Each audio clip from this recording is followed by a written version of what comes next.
This episode of the Party Loaded podcast is proudly sponsored by Audible.com.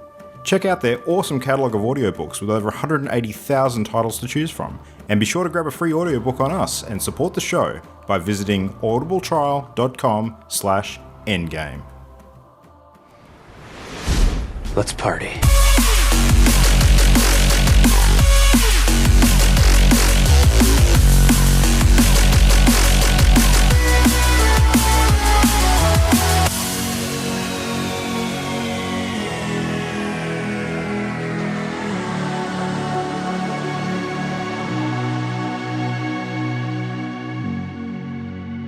Hello to you. It is time for a show. It's Party Loaded, the video gaming podcast where we chat about everything great in said world of the video games. My name's Luke Retallick, and joining me tonight we have our full crew, as per usual. Joining me, we have the Game Dad, Matt Diet. Welcome, Matt. What's going on? Hello. Yes, I am here. We have Adrian Chia. Welcome, Adrian. What's going on? Good evening, docile listeners. Docile. Someone who's certainly not been docile today is Christian Paulson Brown. Welcome, motherfucker. What are you implying? Oh, nothing. What's that supposed to mean? Nothing. Not, Problem child. Got no I think bones to pick with you at all. Yeah. Yeah, bitch. Anyway, so welcome everyone. We're here to chat about all stuff and catch up on games and things and all the good stuff. So let's start with the good stuff. What's the good stuff this week? What good stuff have we all been playing? Mate, I'm going to jump in to start because I've actually been playing a new release. And Matt, you can chime in too because you and I both played this one. On Sunday, Matt and I jumped on the Party Loaded Twitch, and we, after some real fucking trouble getting it sort of to play nice with OBS and actually stream properly because of, what was it, the Vulkan sort of settings in? Yeah, it's a Bethesda thing, isn't it? Yeah. It's a Bethesda thing. Yeah. Because I remember actually, I was thinking about it, I'm like, I remember having this issue with Fallout 76 as well. Yeah. But basically, like, it was using Vulkan, and it was trying to do a thing, and, like, it only uses Vulkan, which is not compatible with OBS. It's a typical shit. Gladiator Only Vulkan? uses Vulkan. Yeah, something weird like that. I don't understand the mechanics. Matt probably knows more about this than I do, but the end result is, like, this is a good tip for anyone out there planning to stream anything that's been published by Bethesda that uses any of that kind of sort of engine or software. It's a graphics API. Is that sounds about right. Like, yeah. Instead of using like DX11, it uses its own proprietary shenanigans. Sounds about right. Yeah. So just be aware. It like plays a bit funny. We ended up having to share desktop in the end instead of sort of streaming our window. But anyway, that's all technical and boring. And the game itself, Wolfenstein Youngblood. So this is I guess you can call it the direct sequel to Wolfenstein New Colossus, which is the second of the new sort of Wolfenstein. I guess we can call it a trilogy now. We know that they're going to do a third one. So, people who've been following along with, what this game is, it's pretty straightforward. Like BJ Blazkowicz's daughters, twin daughters, basically are on a mission to rescue him. And you do sort of see him early in the game in some of the cutscenes and, spending some time teaching his daughters, how to handle guns and that sort of stuff. And, it seems that he's basically pissed off to Paris to assist the French sort of Nazi resistance there because Paris is still very much in the under the heel of the Third Reich. And, you basically have to try and find him and bust him out and kill a whole bunch of Nazis in the process. So, now, the interesting thing I found about this is that it is very much a game that's built around the whole co-op mechanic. And this is why I wanted to play it with Matt, and we were pretty keen to do the stream. So the combat is very similar to the recent Wolfenstein games, but there's a lot more detail added in terms of the progression stuff, and there's a lot of sort of puzzly elements added, I think, with regards to the co-op sort of factor. Yeah. Which is cool. Like, even down to how you access some of the basic sort of like health pickups in the game and that kind of thing. Like, yeah. You need to be together. Yeah, which is cool. Like, I actually like that element of it quite a bit. How did you find the sort of teaming up to do things? I kind of wish that it was it feels like they've added a whole bunch of stuff in there as like role-playing mechanics, like, or RPG mechanics, in terms of like leveling up your character and that sort of thing. But it feels like it's almost too gated. Like, we had to get to level 15 just to be able to purchase gun upgrades, and that's just, it feels a little bit odd. And then there was also the leveling in terms of like the way that enemies scale to you, and sometimes you would have just enemies that are skull level, whatever that means, that would just immediately obliterate you, but there's no indication that you're going into an area that has them in it. Yeah. So you would just be fighting enemies and then realize that you're not doing damage and they just destroy you. With that, we should probably mention it's much more of an open world approach to the game than it has been in the past. So yeah. You kind of have like there's a couple of issues. A map which you access from like a central hub, and you can travel around to these sort of main zones and sort of I think you can skip between different areas of the map from those zones, but you sort of, when you travel to one of those, was it 3 or 4? It might have been 4. I think it's 4. You kind of restricted to that area, like you can move around within that area, and to get to one of the other 4, you have to sort of fast travel, take like a subway kind of thing. And then you go back to your main hub, your base, which is like an underground sort of bunker lair, and you can pick up a whole bunch of side quests from NPCs down there and that sort of thing. So, following on from what you were saying, Matt, I've got very split thoughts on the game. Like, I think that the general gameplay is really fun. Like the whole the running and gunning and even the stealth elements are not too bad. Like we were running into situations where it was definitely beneficial for us to not just enter into a firefight, instead to spend a bit of time creeping around and like just throwing hatchets at Nazis' backs and trying to take them out without alerting everybody else. And the way that the two sort of sisters start out, like your abilities very much complement each other. Where one of them, which was I playing Soph? I think I was playing Sophie. So that starting ability you can select. So we could have both been stealth. Oh, could we? Okay, all right. Well, the fact that there's 2 of us, I guess, gives us the option to kind of diversify a bit. So maybe that's kind of softly intended. But yeah. So I ended up sort of, sort of stealthing with my upgrades, and Matt took more of the aggressive kind of, I guess you were more of a charger. More sort of shock trooper, I guess, is kind of the way to look at it.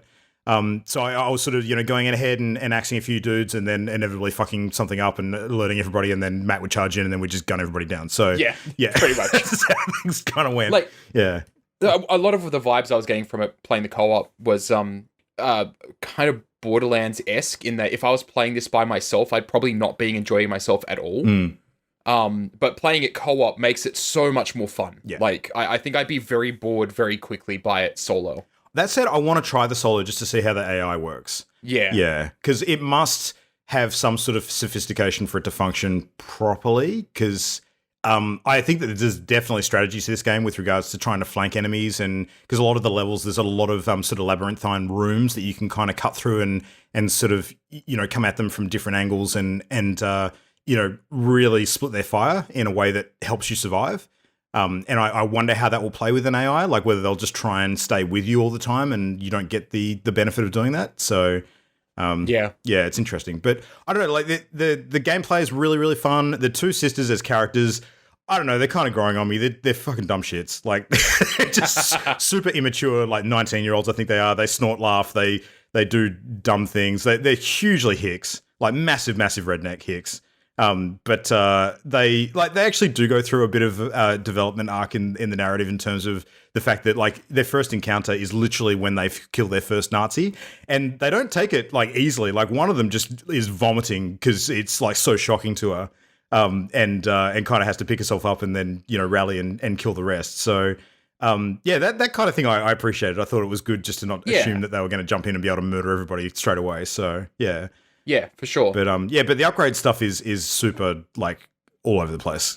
It's just a mess. Yeah, I don't think it's bad. I just think it's not explained very well in the early game. So you kind of need to play a bit. Yeah, it's very clearly structured in such a way to support microtransactions.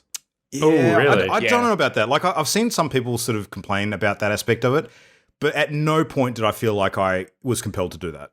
So what are you getting microtransactions? Like, what are you buying with microtransactions? Cosmetics. Yeah. There's the weapon upgrades, so they use the same currency. So I wouldn't be surprised if you could get weapon upgrades. But the thing I noticed, that we've been picking up silver bars and the silver coins, but there's gold bars in the game, and I've not seen any of those yet. So there's like a premium currency, possibly. So. Yeah. Yuck. I'm pretty sure it's only cosmetics though. Like all of the main sort of weapon upgrades, we had pretty much sufficient like coins are the other thing that you sort of pick up to purchase what we needed. But a lot of it is like you can unlock a stack of weapon upgrades, but you can only have one active in each sort of slot at a time, and each gun usually has about sort of 5 slots on it. So as long as you make the right choices, I don't think you actually need a whole bunch more than that. So yeah, I'm beginning to really hate the it's only cosmetics argument, because when you've bought a game, it's like, let me have the cool looking stuff. Like, I've paid for your game.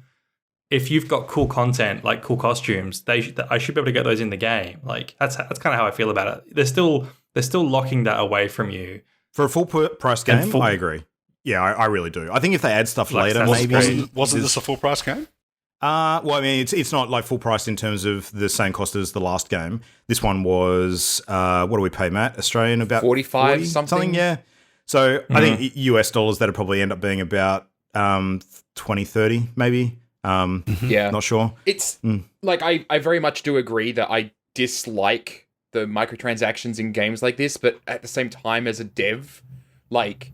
a $60 game, if you're a big AAA studio, that's never enough to sustain a studio. Like, it's just an unsustainable business model. But that's a completely separate topic. So it's certainly the lesser of the offensive models that I've seen in recent years. Yeah. But I agree, Christian. It being there at all is still not ideal by any stretch. Yeah. But I had Assassin's Creed Odyssey. Yeah, Assassin's Creed. Another good example. Yeah. I had the Doomslayer skin though for the armor set that we had, which I got from being part of the Slayers Club. So I was happy to stick with that. That's like, yep, I'm good. So no need for anything else. Nice. Yeah, and actually that's another point too. Like the two sisters have the weird kind of hexagonal power armor that BJ has in the last game. That is like at that time, it's kind of like a really exclusive tech item, like it's one of a kind in the lore of Wolfenstein.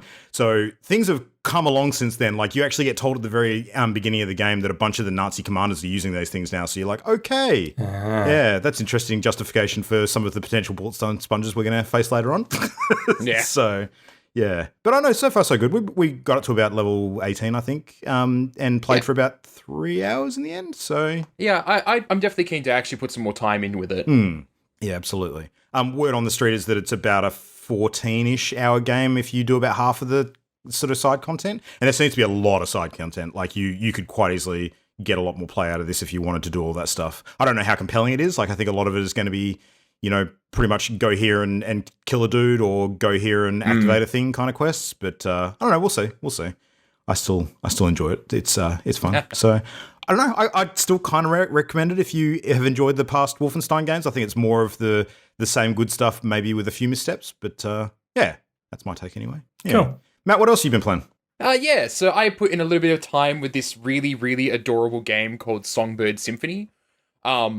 As you might remember from the episode where we were talking about rhythm games, where I was basically saying that I have no rhythm. Mm-hmm. So guess what Songbird Symphony is? It's a rhythm game.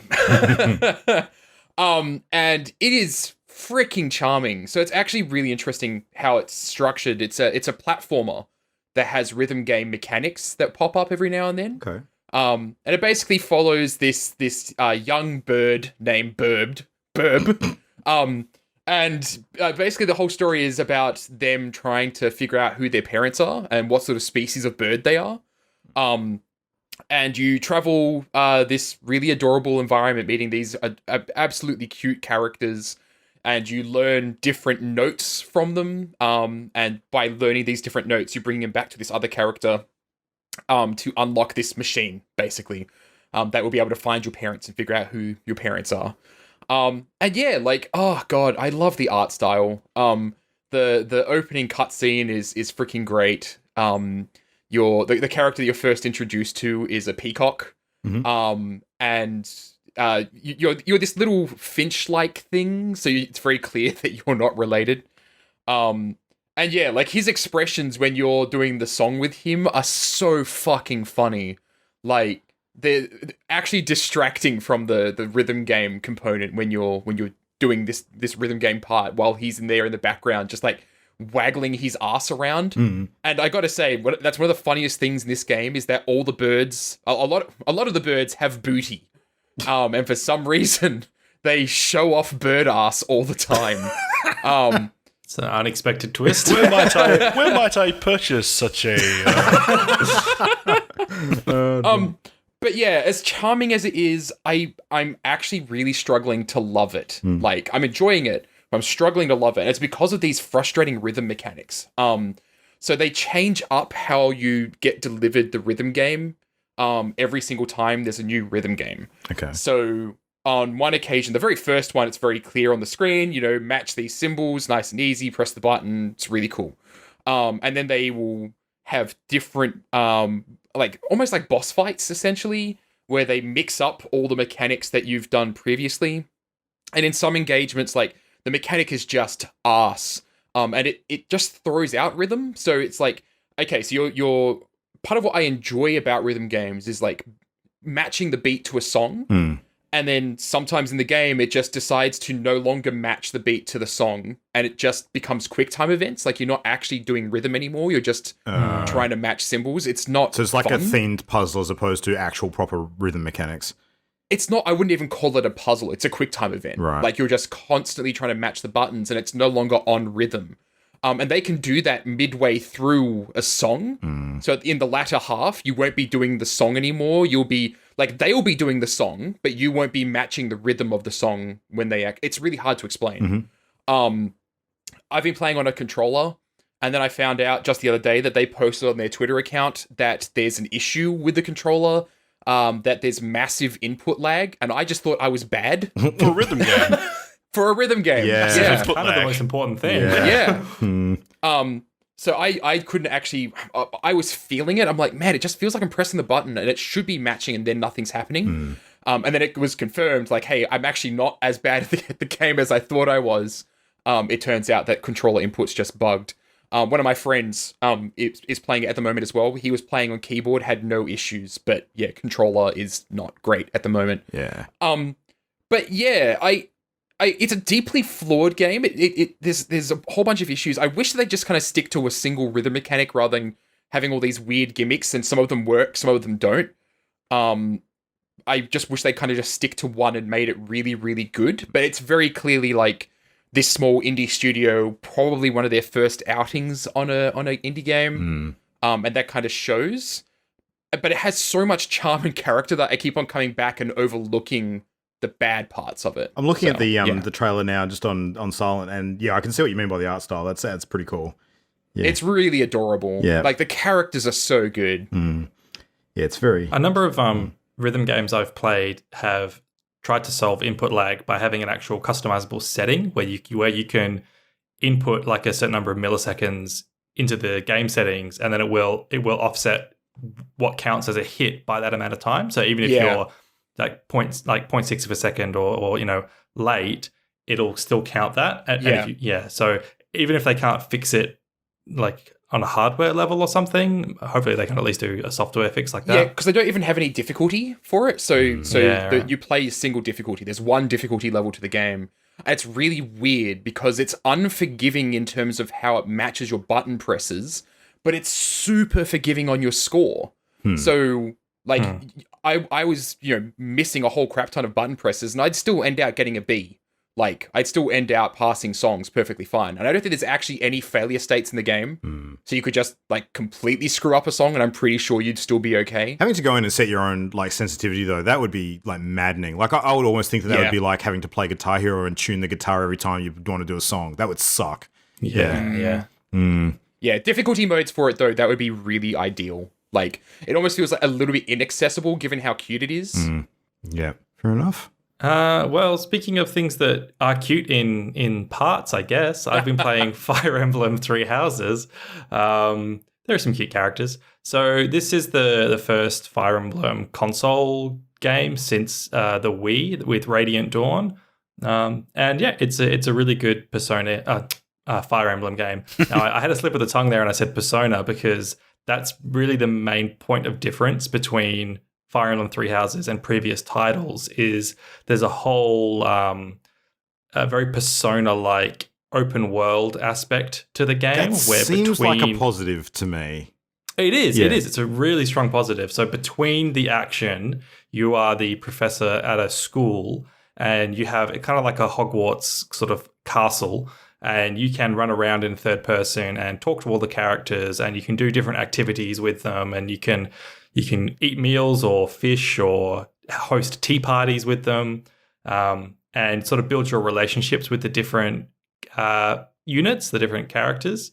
You have to pick one of three houses, hence the three houses name, and each house has a certain set of students that become your main soldiers. You can recruit some soldiers from the other houses if they, if you like them in particular, then you can spend a lot of time building up your relationship with that other student and convince them to sort of swap sides. But having that Persona sort of style to it, it also has a similar calendar system to Persona where you're on like a school semester kind of deal and you only have a certain number of actions you can do each day, and then the calendar will progress to the next sort of day or the next week. You also have to like structure a lesson plan, so your different students may be focusing on studying like swords or riding or magic or healing or that sort of thing. So you choose like goals for them, and then you put them in like give them a seminar and increase their stats. That's like the sort of set up for increasing their stats. So do they do it more like a resource management sort of dealy, or is it partly worker placement with actually placing students in the correct classes to improve certain abilities? How does it? It's resource management in that, say you've got you can do 4 lessons in one day. So you need to pick which 4 students you're going to give lessons to. But then the quality of the lesson will depend on how motivated the student is. So if the student has a low motivation, they're not going to improve very much. So outside of the lesson, you want to make sure your students aren't overworked. You want to do fun activities with them, like choir practice or sharing meals. That increases their motivation. So there is an element of resource management in, which students are you going to focus on to get the most out of their lessons, that sort of thing. So it's really cool, and it sounds like the whole school setup. I think in some people it could conjure images of like really, really weeby stuff with like waifu bait and like typical kind of visual novel Japanese high school cliches, and some of that is definitely in there, but it's not as bad as some people might think.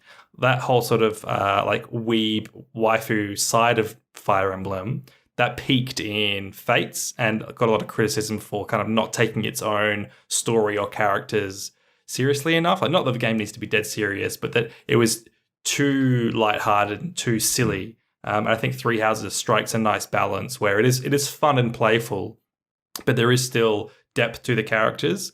It doesn't go as deep as Persona, because in Persona you are really sort of getting to the root of deep like personal problems. In Fire Emblem, when you're developing the relationships with the characters, you are learning about them. But each character does have an interesting story and an interesting background. So it feels like quite engaging.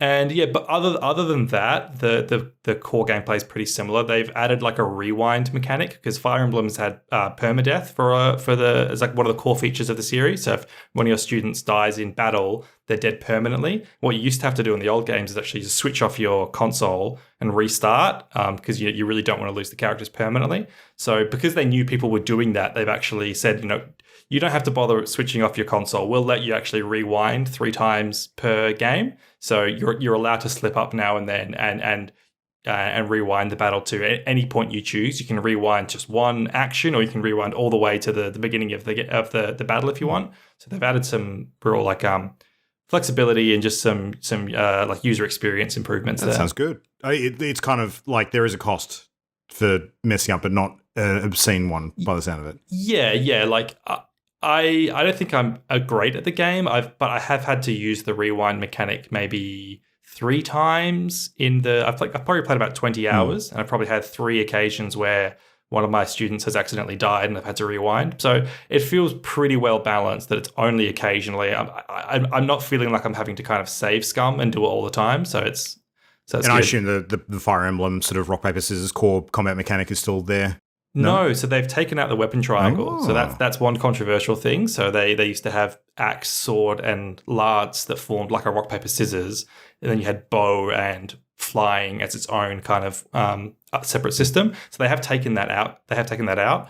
Bow is still effective against flying, but the other weapons triangle's gone. Instead, each weapon does have its own inherent virtues. So axe will do the most damage but have the lowest accuracy. And like lance will be the fastest, which gives you a chance at getting multi-hit if your speed is like sufficiently above the enemies, and then sword is like balanced. And I feel like I don't miss the weapons triangle. I don't think it's that bad taking it out, because the rock paper scissory thing, I don't think it was like that. I don't know. It was never that amazing. This gives more flexibility. So. Yeah. Bit more granularity they can tweak and mess with. That sounds cool. Yeah. You don't feel like you have to line up this character with that opponent and this character with that other opponent, but just because the rock paper scissors thing, you can have more variety. And they've added the main other thing they've done to the battle system is they've added battalions, which are like an upgrade you can equip on the students. That's like a cadre of soldiers that surround them. And in essence, all it is a special move. It's like a limited use attack where your battalion will have like a group ability where it may do like a mass heal to all your troops, or it may knock a whole bunch of enemies in front of you backwards one square. So they're basically just like special abilities that you trigger. But it's a fun little sort of upgrade to the visuals where when your characters zoom in and have their little one-on-one combat, you can see a host of soldiers surrounding your character, like when they've got a battalion. So it visually looks quite nice. Cool. Yeah, and Adrian, you've been playing it as well. I have. So get ready, gents, because I'm about to spew fire. Yeah. As usual. So my week in gaming has been a frustrating one. Frustrating and annoying. So over the weekend, I took a trip to Melbourne, and my wife and I went to see Harry Potter and the Cursed Child, which, side note, is amazing. So if you ever have the chance to go see Harry Potter and the Cursed Child, I highly recommend that. But due to that, I wanted to have something to play on the plane. So I traded in a couple of DS games, and I got Fire Emblem 3 Houses for $10. So I was pretty stoked. Put in some hours on the plane, was really enjoyed it on the plane, but unfortunately was pretty jet lagged, so didn't play it at 8 because we had like a red-eye flight. And when I got home, slotted it back into the TV and was instantly like, oh, that's much better. Played it for a total of maybe about 10 hours before I realised that I had set the game to classic mode, which is the same as permadeath mode. Oh. And only today did I lose 2 characters, which hadn't happened before. So I managed to get 10 hours in the game without losing any students.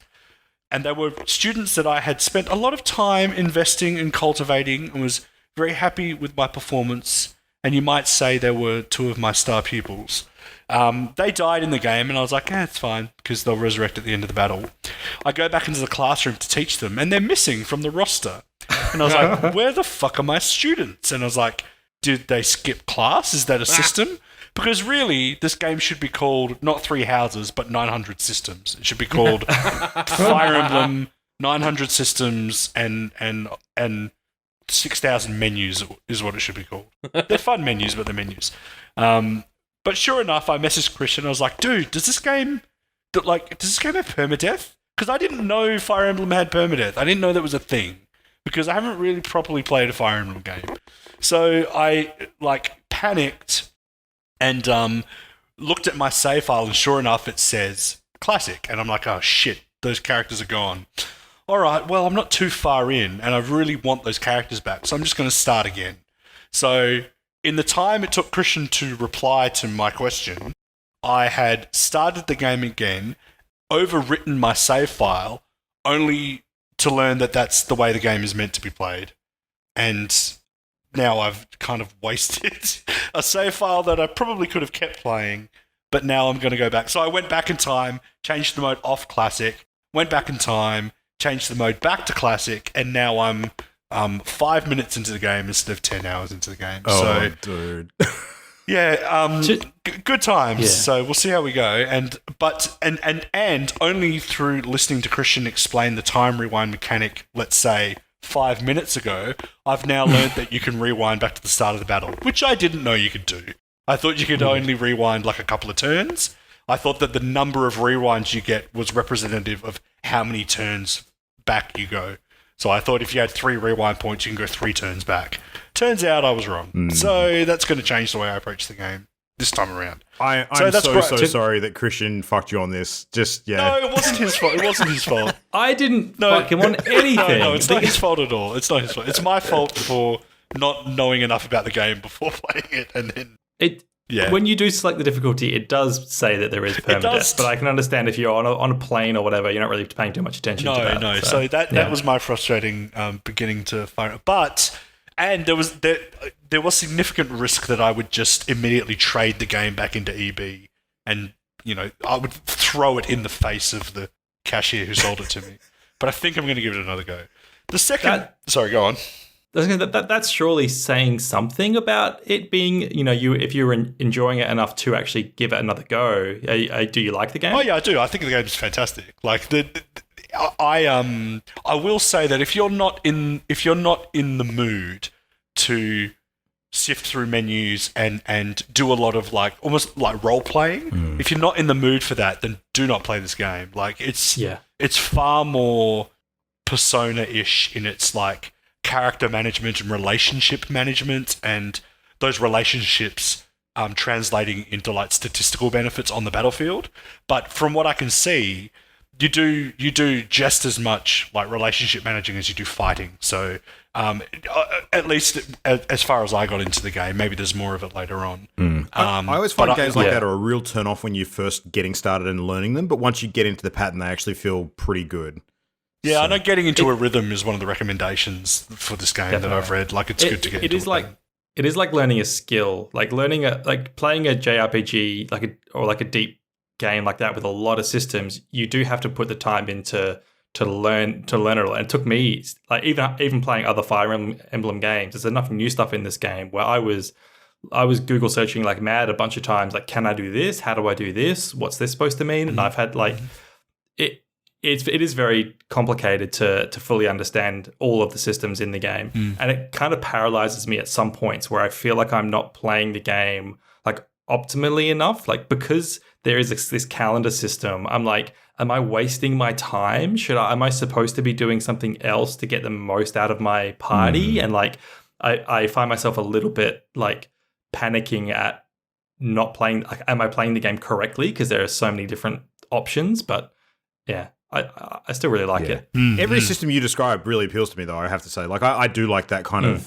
sort of management challenge. In addition, it is good, yeah. And from what I have heard, Adrian, that it does swing in the other direction later into the game. That it does get more battle heavy, and the relationship stuff falls more to the wayside later. But I can't confirm that. That's just what I've heard. Yeah, cool. The other frustrating thing that happened, I tried to play a little bit of Battlefield 5. Christian mentioned it last week that he got into it, and I thought I'd play it with him. And long story short, it turns out there's some issue with my PC that's driving me insane.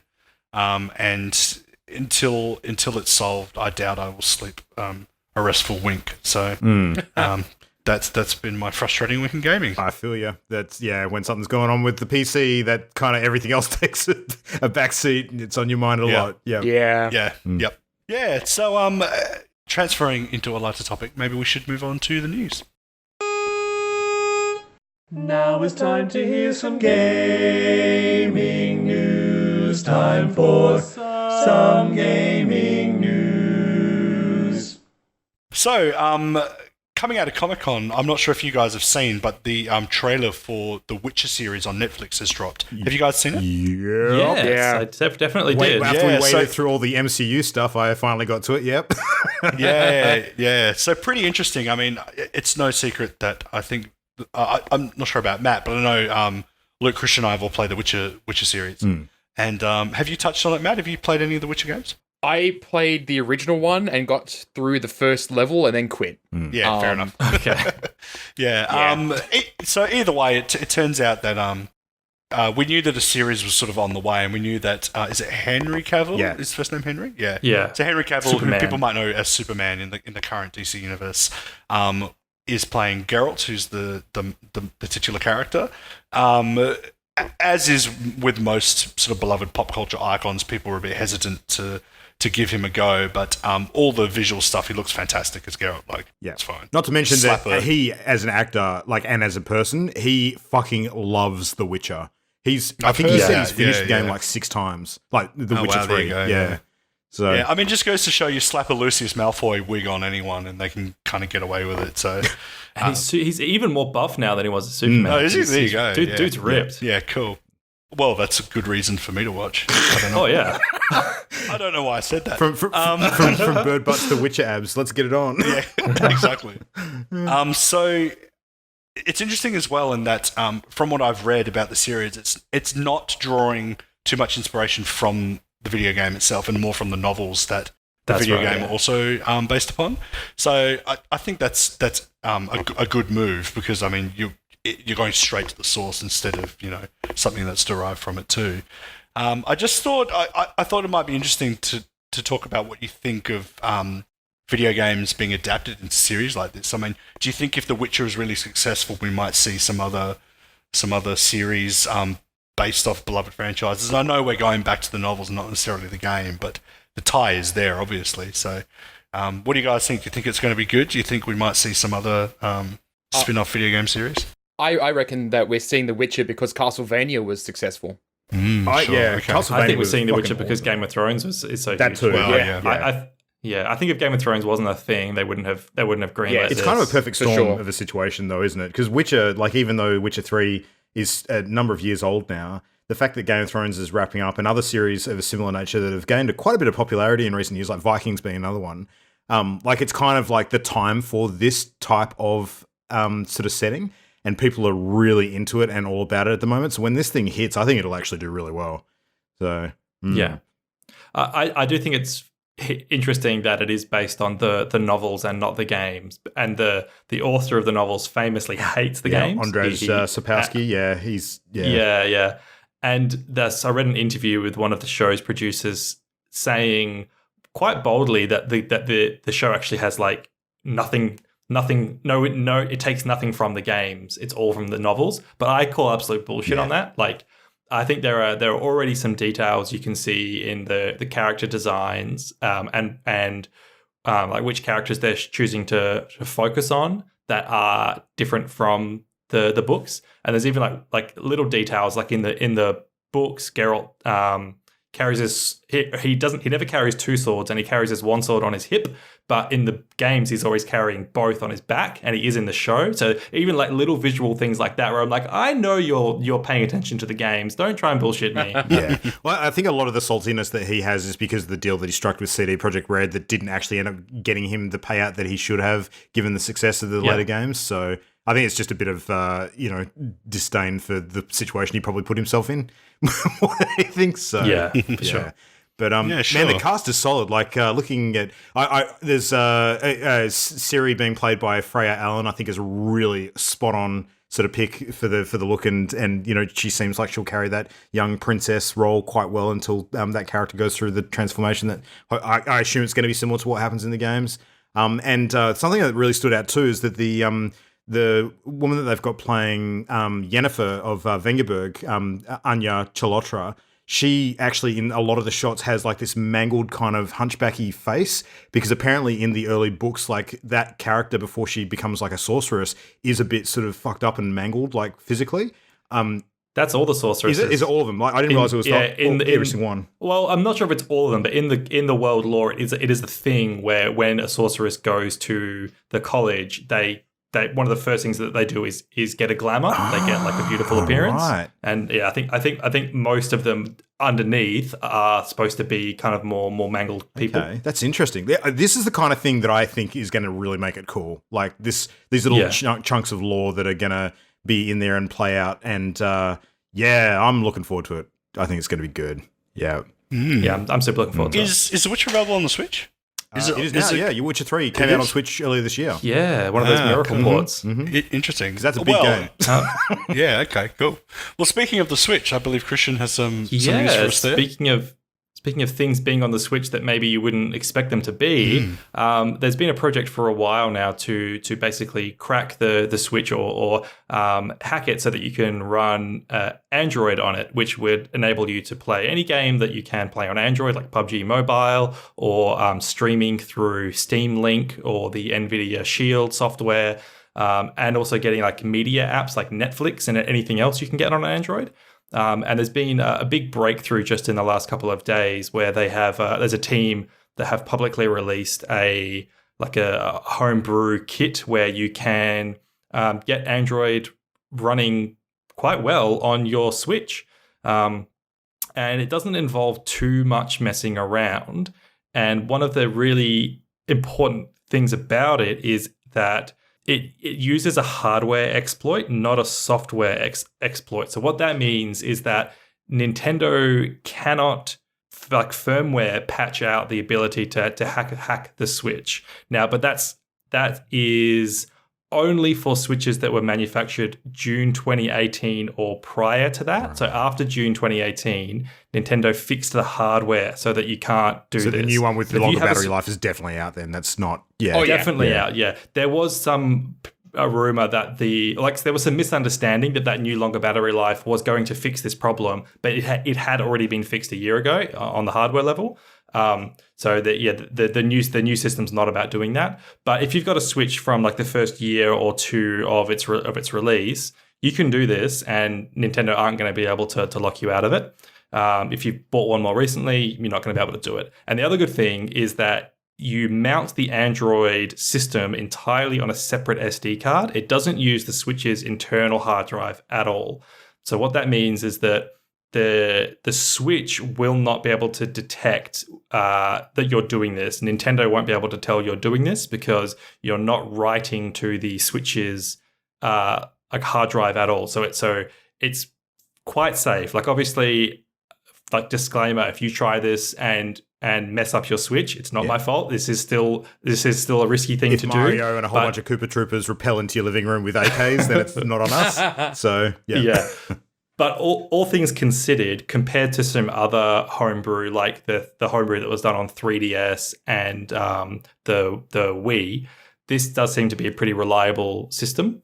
The only thing you need is an SD card, and you can use a paper clip. You need to press in one of the little buttons on the side of the Switch when you've taken the Joy-Con off, like one of the little connectors on the sort of rail. You need to kind of pop that in, and you can use a paperclip, but you can also buy a little tool for like $1 off eBay that'll do it for you.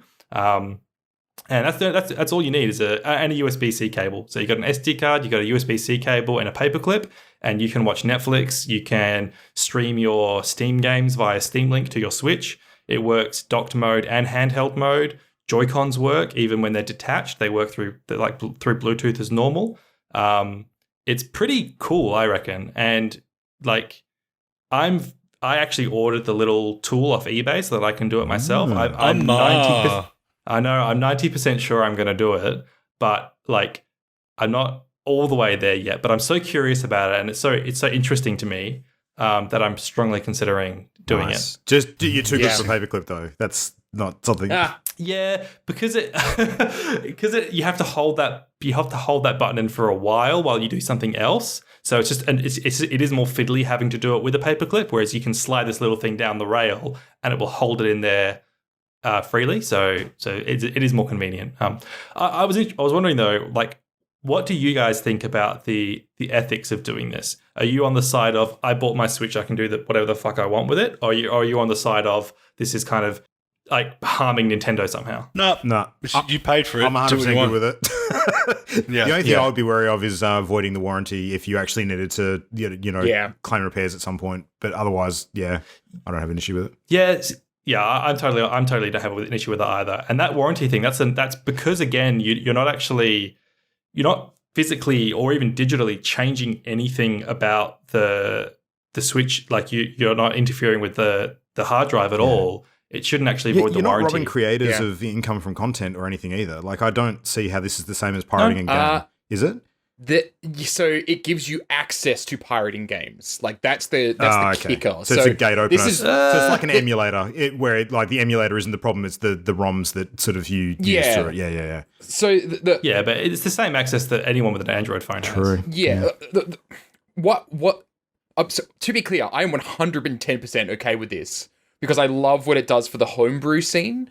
But this is an issue that the homebrew scene has to contend with every single time, because while they're trying to crack the console to be able to make their own content for it, or to make other content accessible on the console, you also have hackers that are doing the same stuff at the same time that are looking to profit or to be able to, not have to buy their games, right?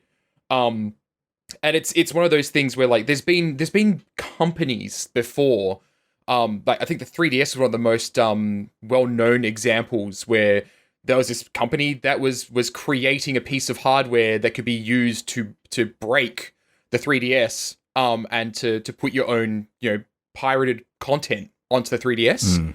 And that method was actually pioneered by homebrewers that figured out a way to get into the console. So the homebrewing scene hates piracy, and they hate the fact that they enable piracy, but they still want to be able to homebrew because it's like it's a gateway for being a game developer, And so I love that part. But it is, I would still say like the number of people that are going to go out there and do this for piracy reasons are probably in the minority to the people that are going to do this for homebrew reasons. So yeah, I'm not seeing like I'm sure that there are people who will try and use this to pirate Switch games, but because it is again Android emulation, it's not like something with the 3DS or like people did with Xbox where you're hacking the OS like of that company to bootleg games. It is you are installing Play Store, and you do have to buy your games through Play Store on it. So I'm talking more about the actual hardware hack to get access to that in the first place. Yeah. Cool. Yeah, but so speaking of the Switch, there was Doom 1 and Doom 2. This hasn't actually been released into Australia yet. But they've actually been released in the United States. And you might be asking yourself, Matt, why are you bringing up this as news here in Australia? And I'm bringing it up because it's actually really funny. So there's this whole thing in the games programming scene where a rite of passage for a lot of games programmers is to port Doom onto some ridiculous device, right? It's like Skyrim and Doom are kind of like the things. Yeah. And so, the whole homebrew thing is actually really interesting because somebody will port Doom, like the original Doom, to Android, and now you can port Doom Android to the Switch, right? So it's interesting then that these Doom 1 and Doom 2 releases are actually made in Unity.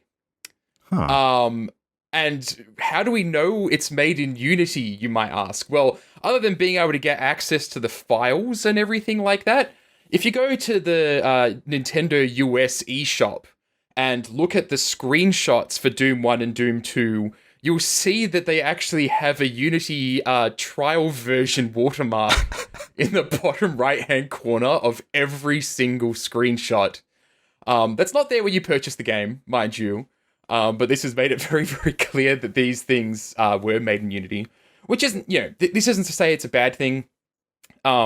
Like, sometimes you just have to do that. It was probably the easiest route. A lot of people have actually theorized that what the developers have done is ported Doom to Unity, and what Unity is basically doing is just running the original Doom code, which seems very, very possible. But looking at the screenshots, it's really funny because you're flipping through them and you're just getting like unregistered hypercam flashbacks from back in the day where everybody was doing YouTube videos and they had the unregistered hypercam watermark sitting in the corner all the time. Yeah, it's just really funny because this is still a Bethesda product, right? Like they've paid another company to do this. And it just feels highly like indie game developers don't do this shit where, they don't go and release screenshots. At least Photoshop that shit out, right? Yeah. Like, yeah, it's interesting, but I thought that was a little bit funny. Wasn't there also a twist during the week with regards to people picking this up and it requiring them to sign into a Bethesda Net account to be able to actually play the first time as well? That was a completely different side thing and just another one of Bethesda's many fuck-ups this past 12 months. Yeah, it did become quite a meme, yeah. And they have said they're removing that, right? Or if they haven't already? I think they've done it. Yeah. They were saying that it was a mistake. And that it was supposed to be if you were part of Slayer's Club that you could log in. But they apparently had that just distributed to everybody. It wasn't paying attention to whether or not you were logging into Slayer's Club. Yeah. Because, like, it's kind of funny to be like, if you want to play the original Doom released over a decade ago, you have to log in online to play it now. It's online only. That's so funny. Yeah.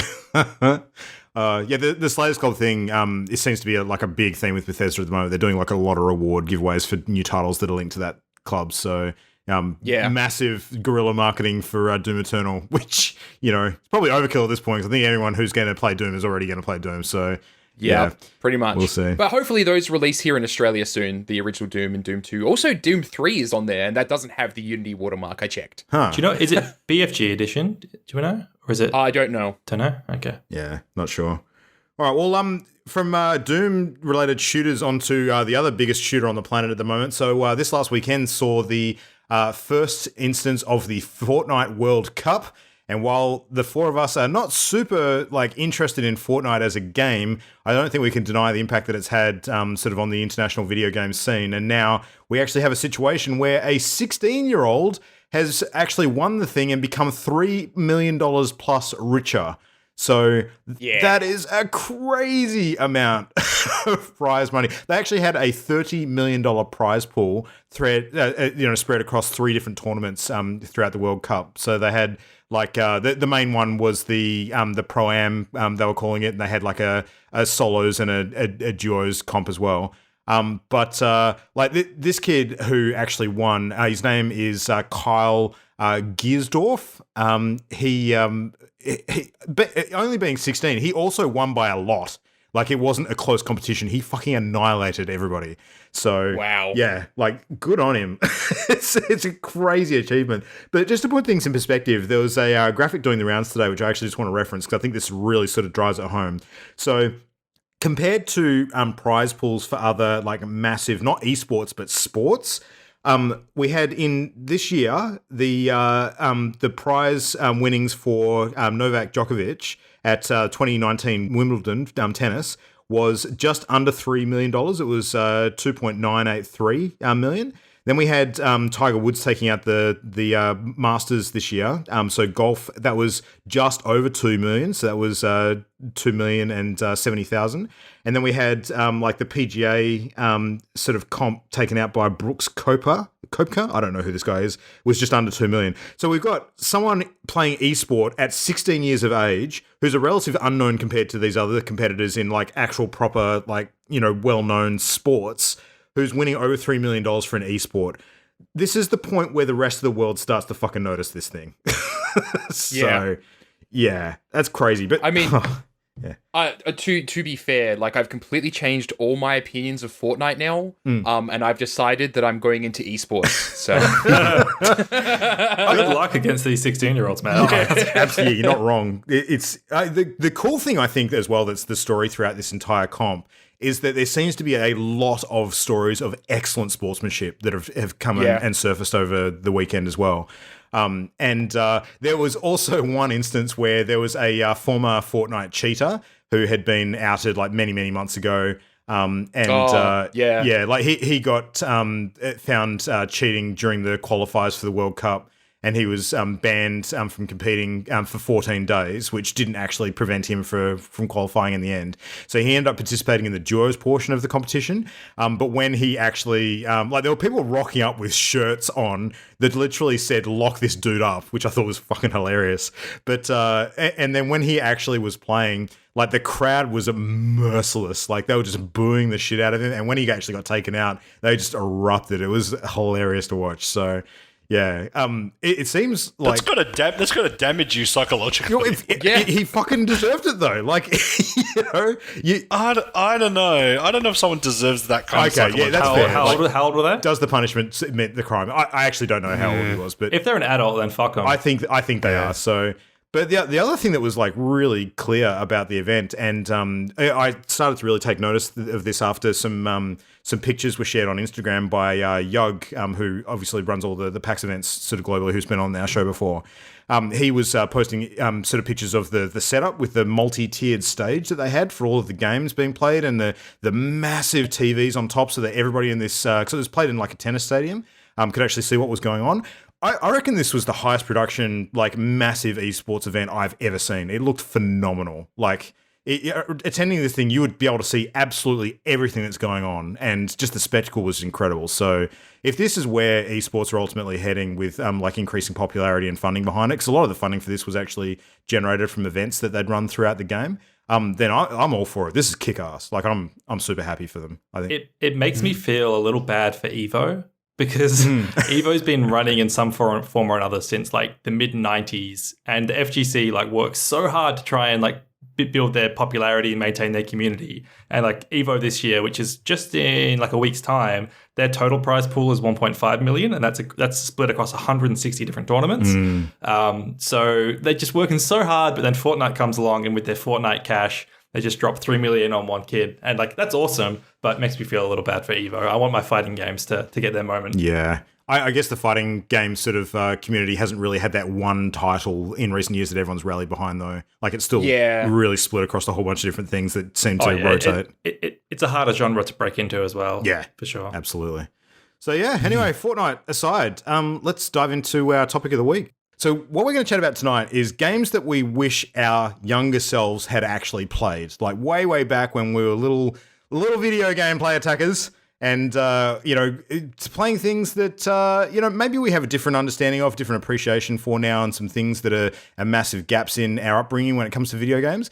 Now, something I want to kind of point out, we did do a topic earlier this year, which was around our gaming blind spots. And the different take we're going to spin on this tonight is that blind spots are something that we have over the years missed out on and we wish we had played. But I think things that our younger selves have missed out on, that can be a very, very different focus, because we're now getting into the territory of things that maybe were something that was big that we wish we were part of the zeitgeist around, and we feel like we missed out because we weren't kind of part of that big surge of sort of fandom for something. Or it could be like video game skills or knowledge that we wish we had picked up by playing a particular game or a particular genre, like, and having that gap is actually had like a knock-on effect with other things that we might have done. So it's almost like, what legacy has been created that we wish hadn't by things that we, wish we had have actually gone and played at the time, sort of thing. So yeah, it's interesting. How that might have actually changed us growing up. Absolutely. And, how would our tastes have changed, that sort of thing. Yeah. Because, I think a lot of it also is driven by what we might have had access to.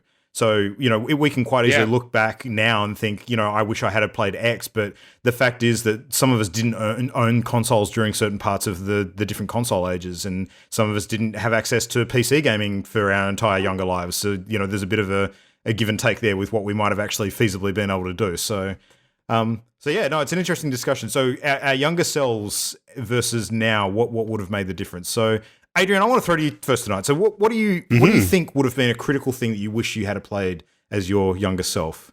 Yeah, I mean, for me, what immediately comes to mind is that when I was around the age when the Sega, what's the one with Sonic 1, 2, 3 on it? Mega Drive? Yeah. Master System had System? Oh, Mega Drive had 1, 2, 3. Sorry, Mega Drive? Yeah. So anyway, this with the curved controller, which Sega system? Mega Drive. Mega Drive. Yeah, Mega Drive. Known as a Genesis in the States. Yeah. Well, this shows sort of part of my answer is I can't even remember which is which. The Mega Drive and the SNES, I skipped that generation. So when I was a kid, I went from the NES, took a sidestep to PC, and then came in with the PS1. Oh wow! So I missed that entire generation of consoles. So I had friends that had SNESs and Sega Megazords, and I never managed, and like I'd go around their house and I'd play on their systems, but I never had one of my own, and I never really kind of thought about it until later on, and looked back and thought of my video game history and was like, oh, I'd never, like, because I guess back then the generations weren't formed, they were like in the process of forming. So then later on, once you get into the generation cycle of PS1, 2, 3, then I look back and realised that was a generation that I missed. So I didn't get to play pretty much any SNES games or Mega Drive games unless I played them at a friend's place. So I missed out on some huge titles. You missed out on the greatest fucking game of all time, man. Absolutely. Yeah, I mean, I did go back in my early 20s and with the help of emulators experience, some of the flagship titles like Super Metroid and Crash Test Dummies, which I know is a big one for a lot of people. Yeah. Oh my god, yeah. That's a joke. It wasn't, but my friend had it and I was jealous. Like a lot of those sort of titles, like couple of the Final Fantasy series, and those big SNES titles, Super Mario World and etc. But yeah, if I could do anything, I would have told my younger self to pester my parents more to get me one of those machines, because I really missed out in that regard. And the other thing that comes to mind is I just jotted this down because it haunts me to this day. When I was young, they must have been at different times, because one had a SNES title in it and the other had an NES title in it. But I know they were both copies of Nintendo Power, and I know that I used to buy Nintendo Power from the news agency despite not having an SNES.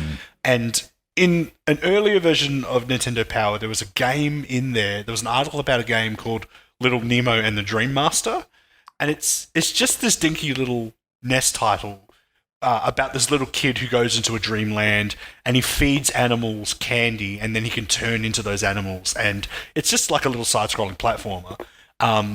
But at that time, I was obsessed with characters that turn into things, mainly because of like Mega Man and Kirby and all those types of games, and I really developed a taste for it's hard to explain, but like characters that turn into other characters. And that's a common theme that I enjoy now. Oh, you like Shantae so much? Yeah, exactly. I like Shantae and a lot of other sort of... Mega Man, yeah, video game tropes. Man, it's all coming together now. Yeah, exactly, yeah.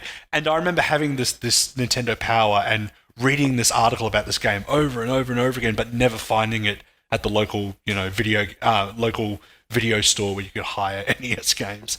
So I wish I could have played that game.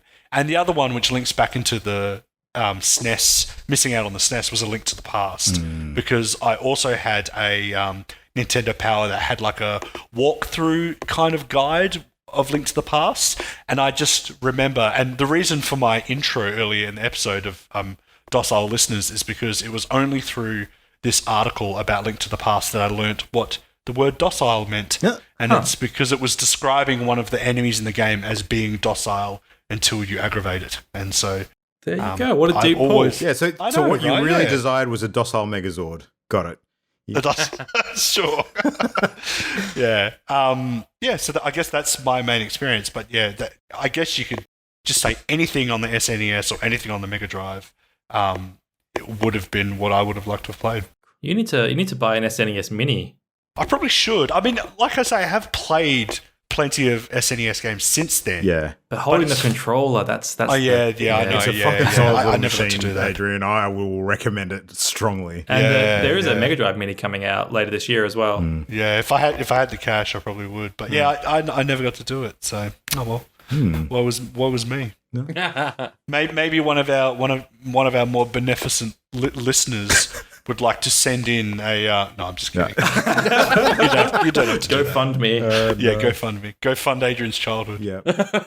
All right. Well, Christian, what do you wish you had have played during your childhood, sort of 5 years ago?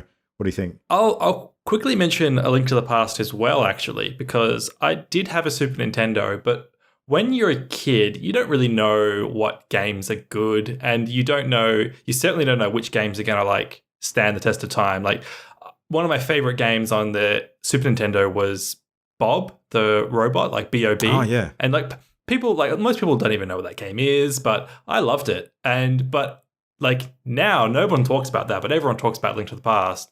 And I even, I'm not sure if it was Nintendo Power, but it might have been an EGM. There was a gaming magazine that I was looking at recently reviewing A Link to the Past when it came out. And at the time, they were just calling it Zelda 3. It wasn't like that was what they were. Oh, Nintendo Magazine System did that. I actually remember that. Yeah. And they gave it an 8 out of 10. And they said like it's another good game in the Zelda franchise. Like it's a lot of fun. But like I don't think there was this sense at the time that it was going to be like one of the greatest games of all time to a lot of people. Like no one ever doubted that it was a good game. But I think that it's become so much more through nostalgia. Yeah. And you did have to be there at the time to kind of inherit that nostalgia when it formed. And it's also the exact same thing for Ocarina of Time. Although I think with the jump to 3D, Ocarina of Time, as a contemporary game, was seen as more of a leap than Link to the Past. And yeah, I didn't play Link to the Past or Ocarina, and I wish I had, because I love Zelda games now. Like I have played them both subsequently. So it's not like a blind spot or anything like that, like we're talking about. I've played most of the mainline Zelda games, but there's a certain magic that's shared between people who played them as a kid that I have missed out on, and it doesn't make me like a fake Zelda fan or anything. Nothing bullshit like that. But I could imagine myself having them as like those cozy games where you have warm childhood memories of playing A Link to the Past or Ocarina of Time, and I don't have that, so I got other things for that, but it would have been nice too. Yeah.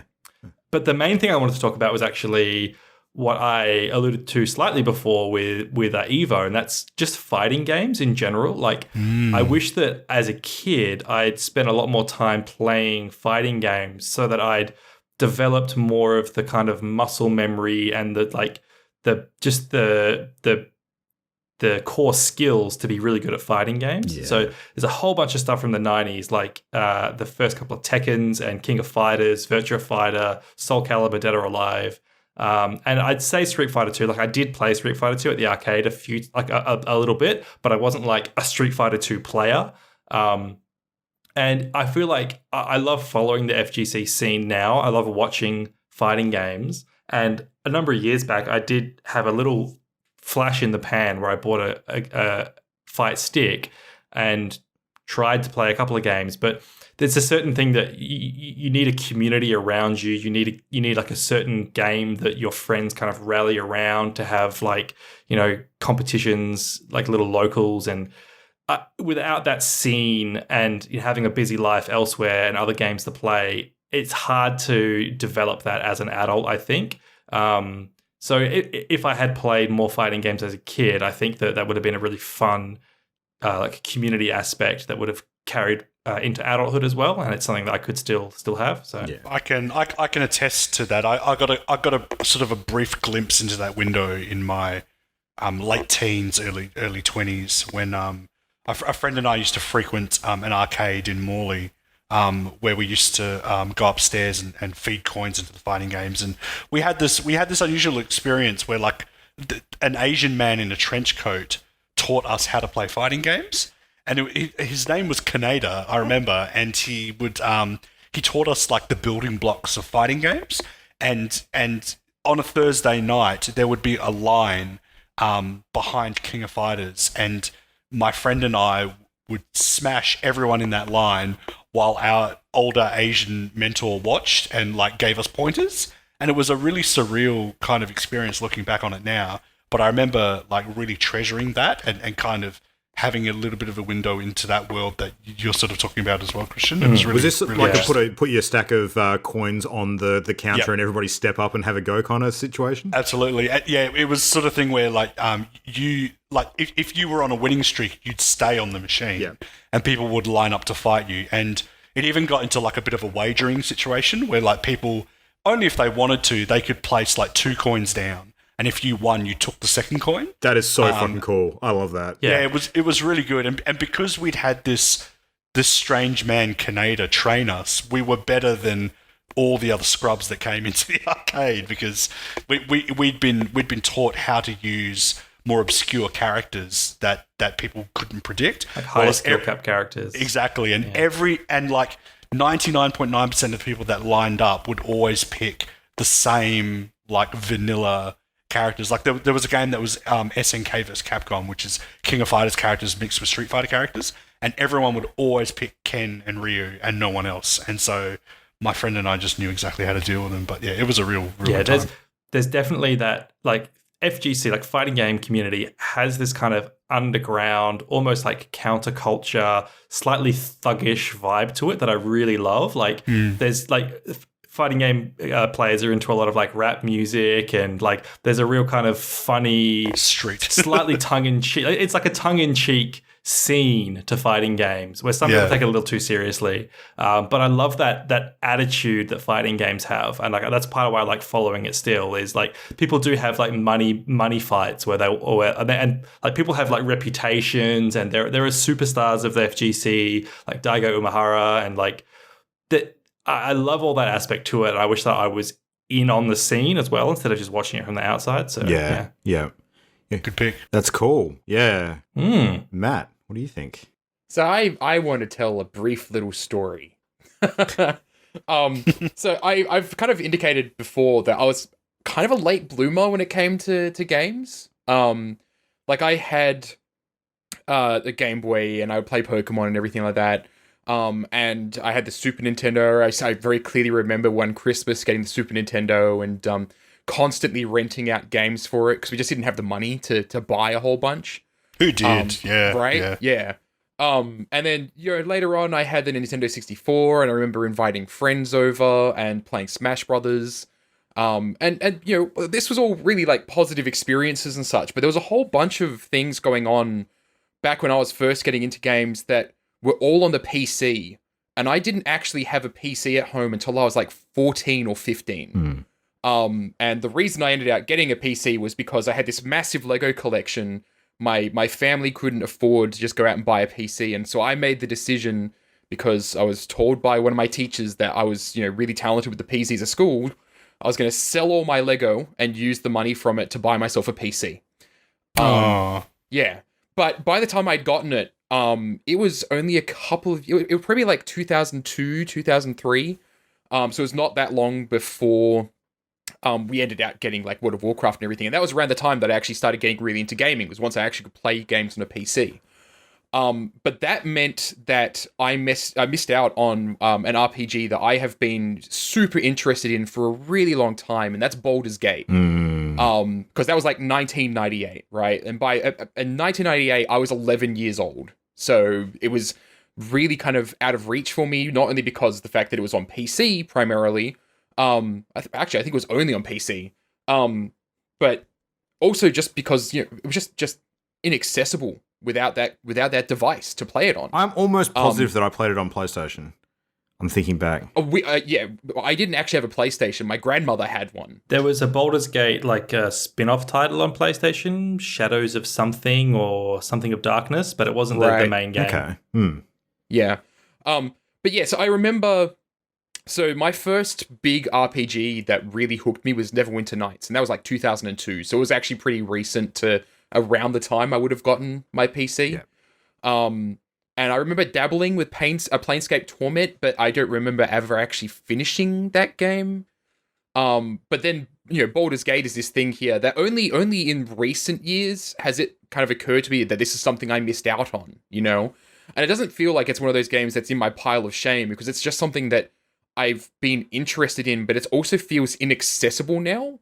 And part of the reason for that is actually because of Fallout. And doing the attempt to actually play Fallout recently and stream all that, has honestly scared me off from playing classic RPGs because they're so clunky. Like they feel really inaccessible and difficult to play. And so I'm honestly scared to go out and be like, I'll buy Baldur's Gate, right?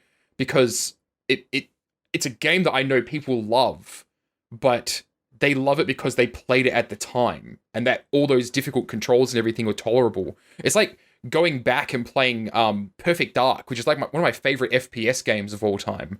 Playing that with the original Nintendo 64 controller, oh my god, that would be garbage. I don't want to do that, And so Baldur's Gate is basically that game for me, is that this one thing that I just wish I'd played, because I could totally see myself now, like, RPGs for me was 2002 to 2004, falling in love with Neverwinter Nights and falling in love with World of Warcraft and realizing that this was a kind of game.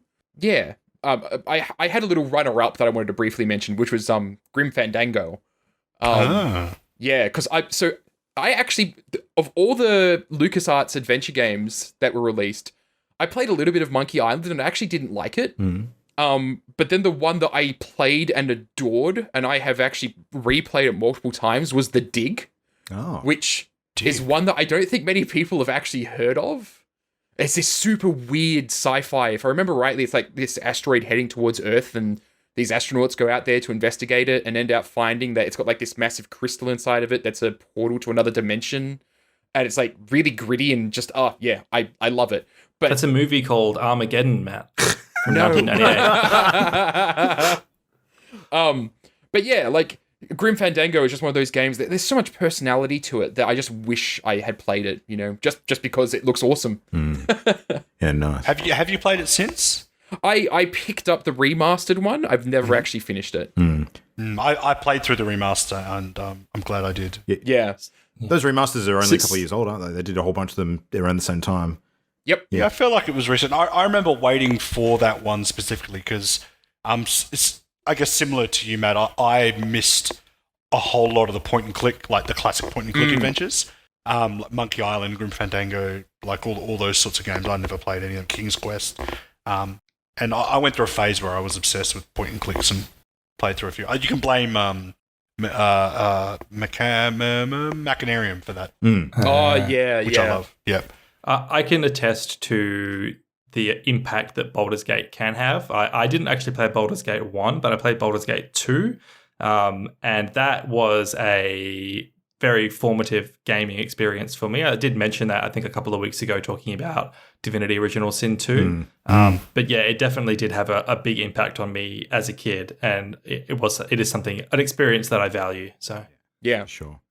Well, I'm looking back on my sort of gaming sort of childhood, and I guess in contrast to what Adrian was saying, like my peak years were very much around the NES era. Like I feel like I got a lot out of that time and played pretty much all the major games in that period.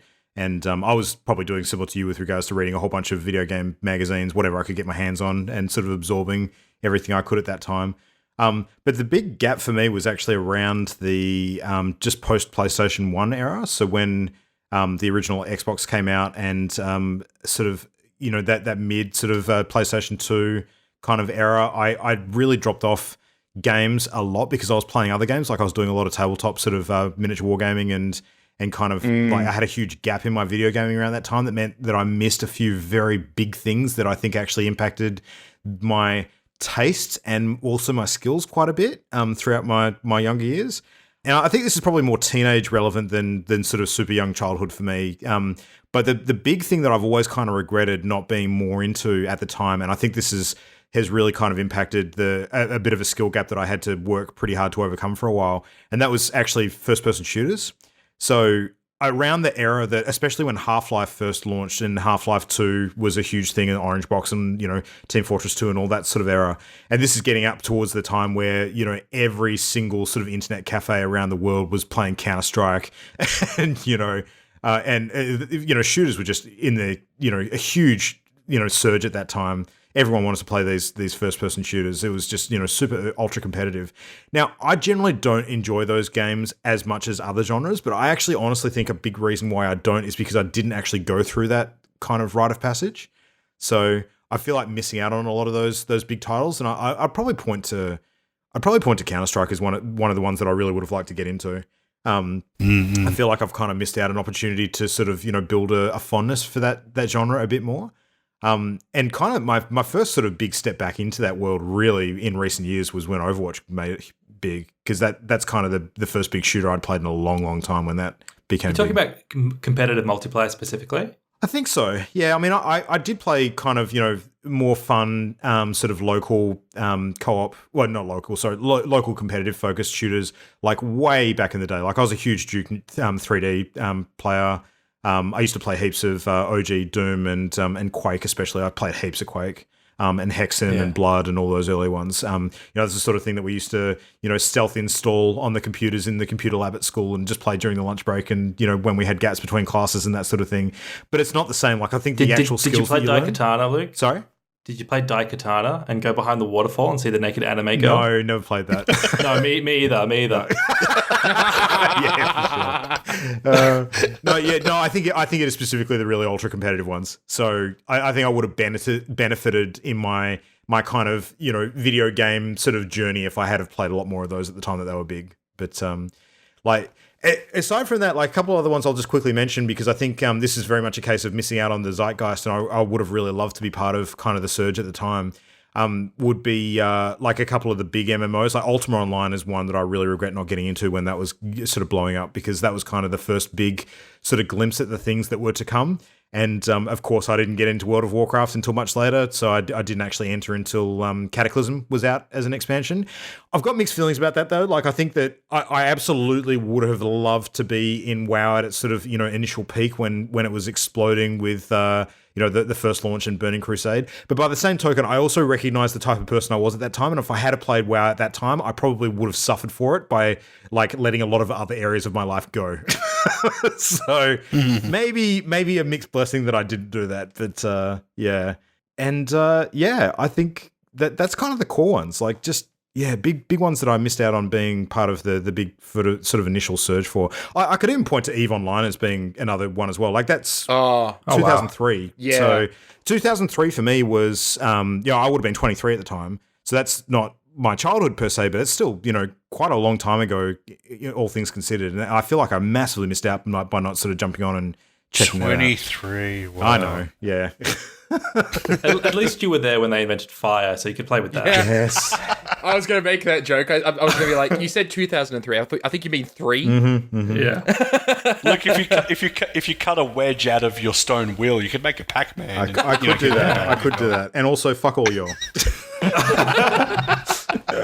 But yeah, no, it's interesting. Sort of thinking about the gaps. They were usually born of me being focused on other games as a result. Fair enough. So yeah, but I think it's super interesting to see what different kinds of gamers we would be now if we had have actually gone back and done those things. And like when Christian, you were talking about your fighting game sort of stuff in particular, I was thinking the exact same thoughts, but with first-person shooters. So Yeah.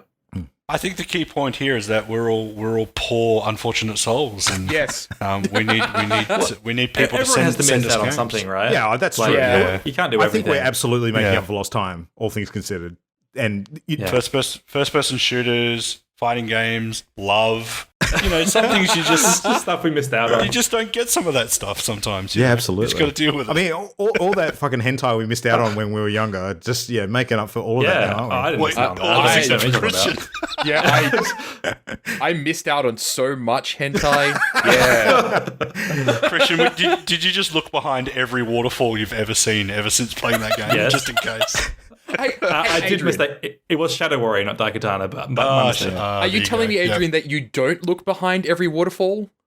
Yeah, the waterfall is the code name for my computer screen. Sure. That's probably- I saw Christian taking a drink out of a sink one time, and now what I realize he was doing is actually looking behind the water stream out of the tap. So, yeah. Someday, Luke. Someday, they'll be there. Mark my words. Sure. Absolutely. Oh, man. All right. Well, that is a show. Thank you, gentlemen. That was a good little look back.